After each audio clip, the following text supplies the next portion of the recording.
ఇప్పుడే మా ఇంటి బంగారం సినిమా చూశాను భయ. ఇందులో ఇంకా మన సమంత హీరోగా చేసింది. ఒక రమ్యకృష్ణ, ఒక రోజా, ఒక విజయశాంతి, వీళ్ళందరూ కలిస్తే ఎలా యాక్టింగ్ చేస్తారో అలా చేసింది అనమాట. ఏమి డాన్సులు చేసింది, ఏమి ఫైట్లు చేసింది, ఏమి జిమ్నాస్టిక్లు చేసింది, ఏమి డైలాగులు చెప్పింది. అబ్బా అబ్బా అబ్బా, సినిమా హీరోల్ని మించి, అంటే సినిమా హీరోలు కూడా పనిరారు అనమాట. సినిమా హీరోలను క్రాచ్ చేసింది.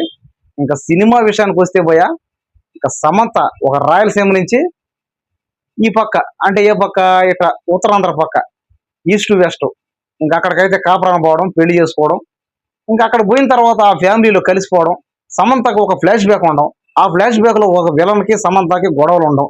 ఓర నాయ, ఇదంతా భాషా సినిమా ఫ్లాష్ బ్యాక్ అయింది అనమాట.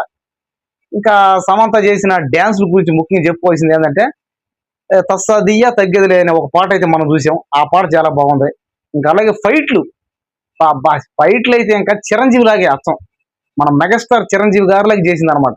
ఎక్కడ కూడా ఫైట్లో తగ్గేది లేంటిదంటే, ఏం ఫైట్లు చేసింది. గన్నతో కాల్చడం, కత్తుతో పొడవడం, ఎగరడం, దూకడం, ఎగిసిగిసి దండం, గాల్లో తిరిగి దండం.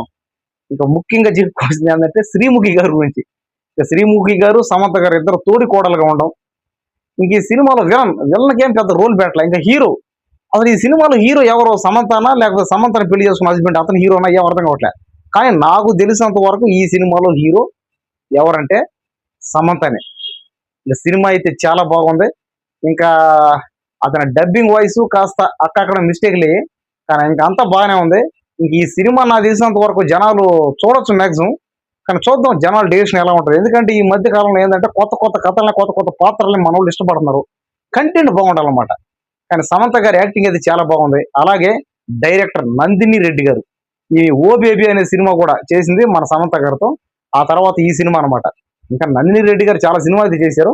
కానీ సమంత గారికి, నందిని రెడ్డి గారికి వీళ్ళందరికి మ్యాచింగ్ బాగుంటది. ఇంకా బీజిఎం మ్యూజిక్ అయితే అబ్బాయి ఎరగదీసాడు. ఆ మ్యూజిక్ డైరెక్టర్ అతని పేరు రావట్లేదు, నాకు గుర్తు రావట్లేదు. మ్యూజిక్ కూడా చాలా బాగుంది.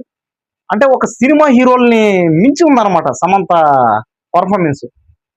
కాబట్టి సమంత ఖచ్చితంగా మరో విజయశాంతి అని చెప్పుకోవచ్చు. సరే చూద్దాం ఈ సినిమాని మన తెలుగు ప్రేక్షకులు ఎలా ఆదరిస్తారో. నాకైతే ఈ సినిమాకి రేటింగ్ 5కి ఒక 3 అనుకుంటున్నాను. మీరు ఎంత రేటింగ్ ఇస్తారో కామెంట్ చేయండి.